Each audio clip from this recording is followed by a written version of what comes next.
can lock using my private key, and the order in which the message is unlocked or decrypted is the outer lock is decrypted first by using my public key by the receiver, and then the receiver has his private key, so they can unlock both the locks and then read the message. So there are certain dimensions of security that are maintained here. One is the authentication, meaning both the sender and both the receiver are authenticated, that its message is sent by this person and received by this person only, not some third party.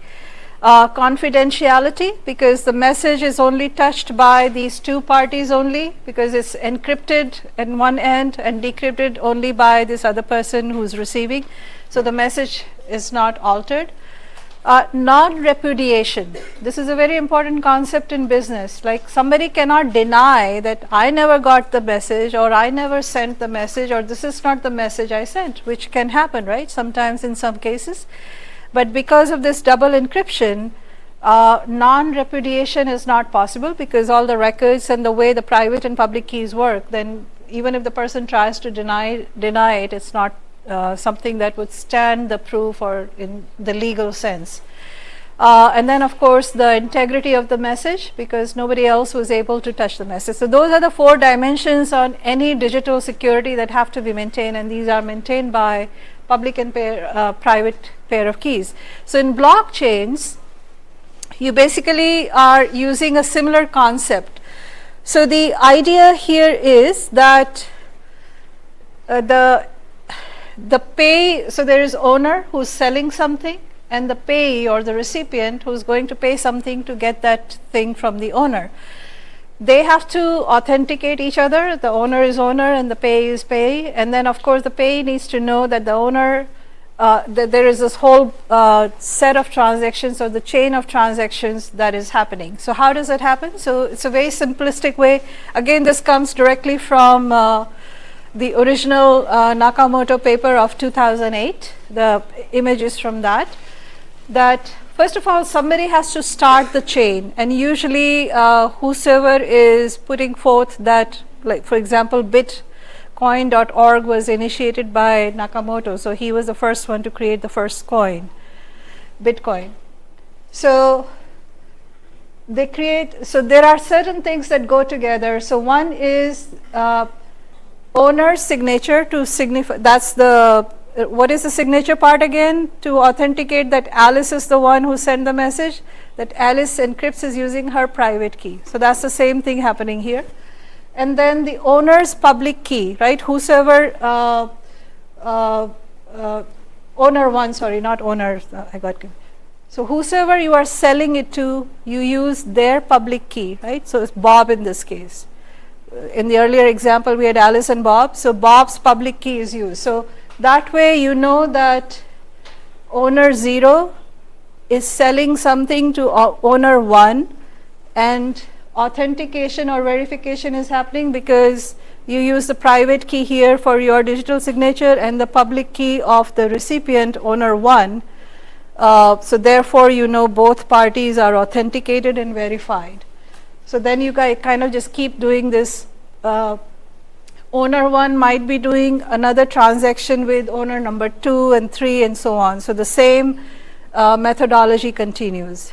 Everybody good with that? It's a very simplistic way of presenting, but it gets the point across that why blockchains are considered secure, and what is the function of public and private keys in this.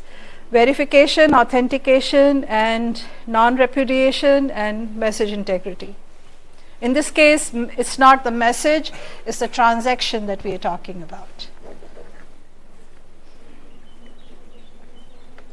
So now we get into this something called consensus mechanism. Because it is decentralized, this is, you can consider it a drawback that everybody has to agree that this is the blockchain and it is validated before you do anything more, right?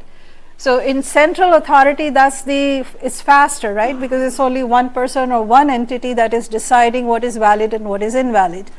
But in this case, because it's decentralized, even though it removes the third party, it creates that added load that how do you figure out that which is the true version of the transactions, right? Everybody has to agree to it. So that is what we mean by consensus mechanism. How do we, the participants in a blockchain, decide that yes, this transaction version is valid and therefore to be added to the blockchain, and then we keep moving forward because everybody has to agree to it. It's kind of like a democracy taken to nth degree. So there are different mechanisms, and keep in mind that by now in 2024, end of 2024, there were everyday new mechanisms keep coming out. How do they arise? There are usually mathematicians, computer scientists, algorithmics, people who kind of think about, you know, how to make something better, faster, more efficient way of consensus mechanism. So there are different of these systems. What we are going to talk about here are a couple of those that are mostly used. I know one of you mentioned, was it you, Shivam, who was talking about proof of stake? Oh, that was, he's left, okay. So there are a couple of consensus mechanisms that are more popular, and they are the ones that have been around for a long time. So that's what we are going to talk about. But I just want you to know that there are many, many more. It depends on what kind of blockchain, what kind of industry, what is the purpose that the consensus mechanism may change. So the first one is the proof of work, meaning the nodes have to engage in this very computationally intensive process to find the hash function which starts with those 5 zeros. Remember we talked about this a little bit earlier? Do we remember what was used to get to that 5 zeros? Nonce, very good. Nonce, which is basically a random number, and then you generate a hash function which has to start with certain number of zeros. And how many zeros is again set by different blockchain consortiums. Different consortiums may have different requirements. So proof of work is that one mechanism. The other one is proof of stake, which is basically a different way of validating, which is, which is basically based on how much cryptocurrency a particular node has, and therefore they have a different mechanism of arriving at the consensus. As you can probably immediately sense that in the proof of stake, it might be weighted towards, you know, people who are wealthier or have more may have more stake, but that's exactly what it is. It's proof of stake. More you are invested in something, more the say you have in it, which is, you know, in financial world, that's essentially what happens. If you have more money, you set the rules. So that's proof of work is more about computationally intensive. There you can have a different kind of bias happening, that if my computer that I'm using to do this proof of work is computationally not very good, and the other people have much faster computers, much more robust, then they have a better chance of meeting the requirements. So the point here is any consensus mechanism that you have, they all have their pros and cons, and there are things that are good about them, and then there are things that can be bad about them depending on which side of the equation you are as a participant. So not everything is equal and utopian. So there are these other delegated proof of stake, Byzantine, fault tolerance, and there are hundreds of others. And I think I have a slide maybe tomorrow or day after where we have a little bit more about it. So this is sort of like a summary of what we looked at so far as an overview. So a blockchain, the key components are blocks. Blocks are basically a bunch of transactions that are stored using cryptography, hash functions, nonce, all those things we talked about, pair of public and private keys, right? All of that goes into that. Of course, transactions are recorded within the blocks. We have hash cryptography, that is, any transaction as an input creates a hash function and is irreversible. And consensus mechanism by which the participants in a blockchain decide whether a transaction should be added to a block or not. Once it is added, then you cannot undo it. So different blockchains have different rules in how that consensus mechanism would work. So another quick check. Can you see the first blockchain application, Bitcoin, was introduced in 2009 by Vitalik Buterin. True or false? Very good. Who was it? Satoshi Nakamoto in 2008.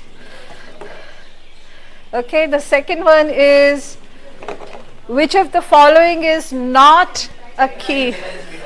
You guys are fast. Okay, very good.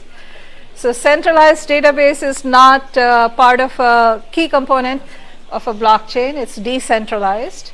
The third one is, what is the primary purpose of a blockchain's decentralized nature? Very good. Eliminate the need for a central authority.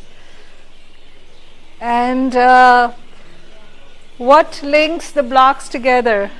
Cryptography. You guys are very fast. Very good. One more. So, which SHA, does anybody remember what SHA stands for? Secure Hash Algorithm. Again, you don't have to try and memorize it. It's all there. You Google things, you can find all of it. But it's just, for fun, it's good to know. Different Bitcoin uses SHA-256, but there are other algorithms also out there, and they all have, again, their pros and cons. So like I said, in order for anybody to become an expert in blockchain is a complex process and a very lengthy process. You really need to know a lot of different disciplines to be. Okay, so now we are going to switch gears and talk a little bit more about blockchain and business. How do they intersect and what is needed? So far we just did a very quick overview of what is blockchain and the essential components. So here the four things that we are going to be talking about is shared ledger. We know what a ledger is at this point, and distributed ledger, decentralized ledger. How does blockchain ensure privacy? So what does that mean, privacy? So in a transaction, usually, especially in financial transactions, people don't want anybody to know who was the person who sold and who bought it and how much and so on, for a variety of reasons. So how does, when you are, one of the key property of blockchain is that all transactions are transparent, right? All blocks are transparent. So then does that not conflict with the privacy issue? So that's what we are going to take a look at, that how do you find the balance between need for privacy but also the need for transparency, because that's the key feature of blockchain, that there is no central authority who is in charge of keeping my information secure. It's decentralized. Everybody has all the transactions. The reason everybody has all the transactions by design is that if you know about all the transactions, then you know if somebody has made previous transactions or is a valid seller or valid buyer, or has those kind of things. So that's the privacy. We're going to talk about smart contracts. Business is nothing if not contracts, right? By its very nature. So how does blockchain execute these smart contracts, which is something that's really where blockchains are becoming very popular. And then of course validation. How do you make sure that all parties concerned, all participants in a blockchain network are agreeing to something, that going back to consensus mechanism. And it becomes more complex when we talk about different types of blockchain, which we are going to take a look at, because it's not just one type of blockchains. You have public, private, hybrid, and all kinds. So then, and then you may have consortiums where you have part of it is public, part of it is private. So then how do you find the balance between all of these things? So as you can, just like in anything, when you are learning something, more you dive into it, more you realize that there's a lot more to learn. And that's okay, that's the fun of it. Okay, so Very quickly, shared ledger technology, we looked at it before also. We basically are recording all the transactions over time in a network that is decentralized and visible to everybody, and it's validated. So we know that there are no bad transactions recorded there. With the caveat, with an asterisk there, that mistakes always happen, and when I get a chance, there have been instances where blockchains have been hacked and millions of dollars have been stolen and so on. But the thing is, that has been the learning for Ethereum, for example. When they came out with their platform, they had a huge hack, and I think $600 million or something like that, humongous amount was lost. But what they did was they learned, okay, why did that happen, and therefore how do you fix it? So they came up with Ethereum 2.0, so they're constantly upgrading, and I think that's something that's natural for most companies and most platforms. Nothing is foolproof the first time around, because you can't think of all different possible scenarios at once. So shared, and everybody has their own copy of the blockchain, and permission, so they can see the transactions that have taken place. So therefore it is the shared system of record, the one that is transparent and decentralized. So then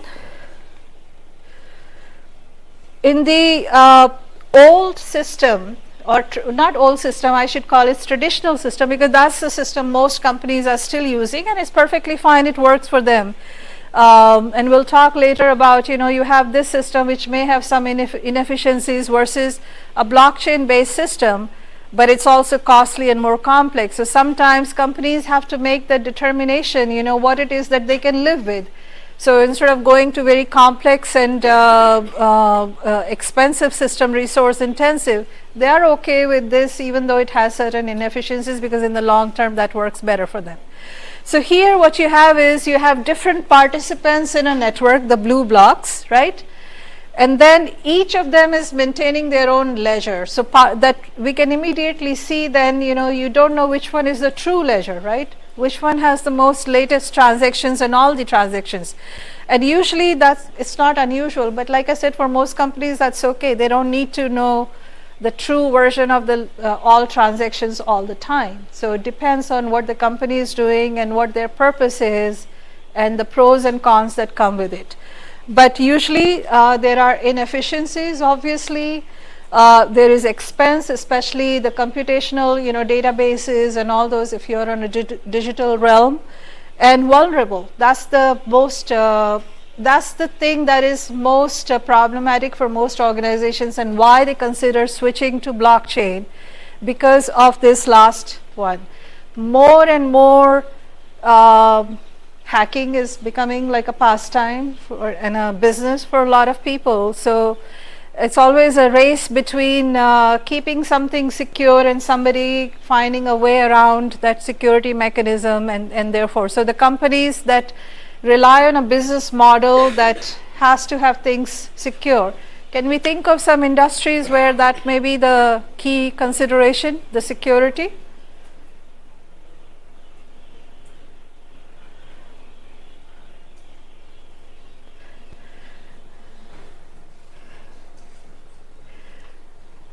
How about medical industry?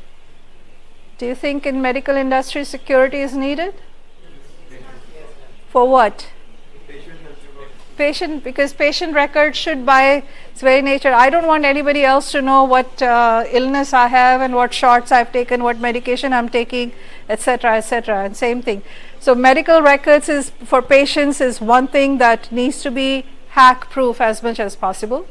In financial industry also, that's something that if you're a business, big business that's trading and investment, and so you want your customers to feel secure, especially when we're talking about high-end financial institutions.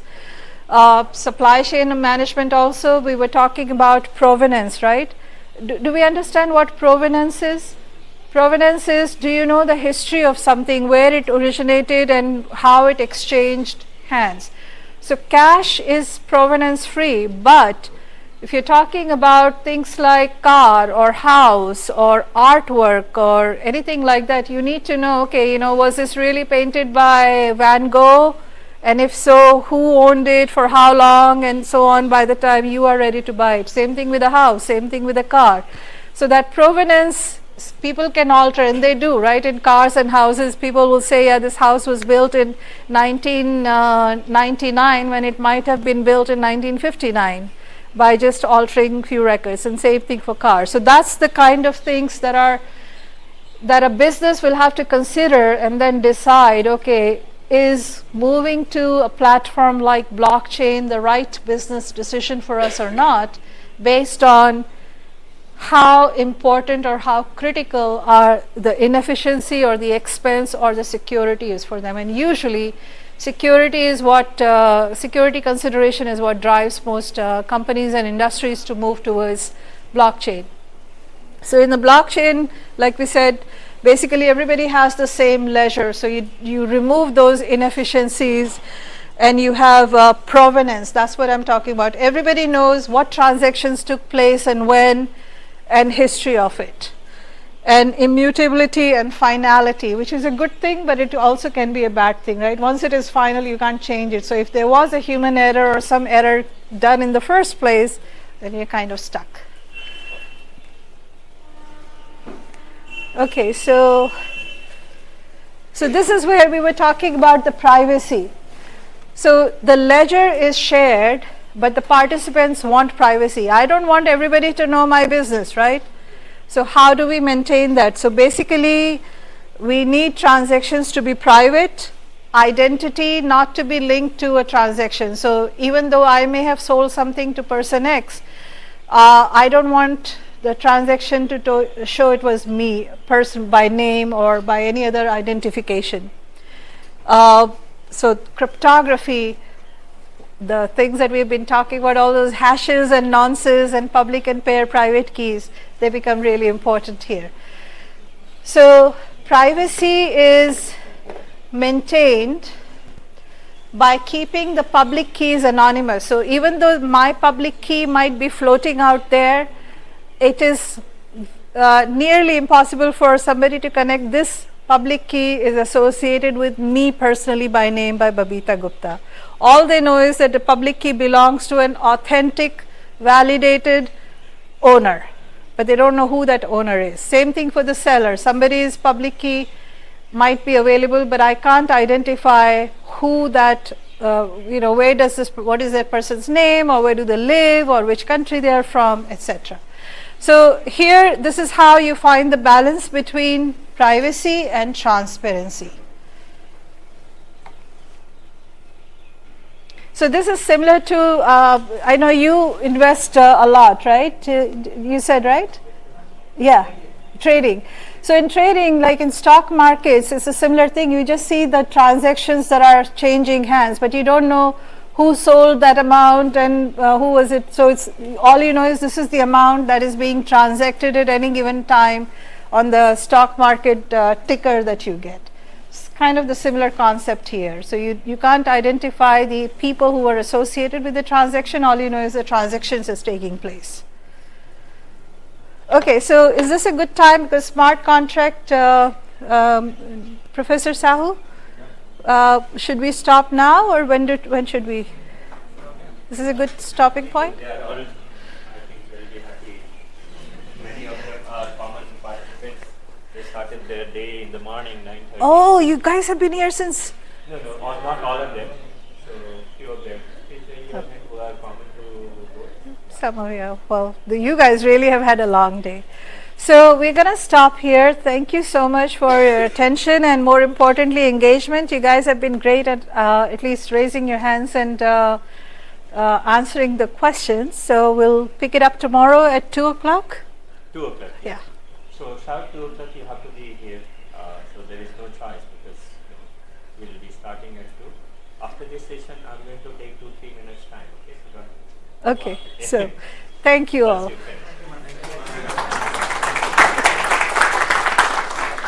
Even?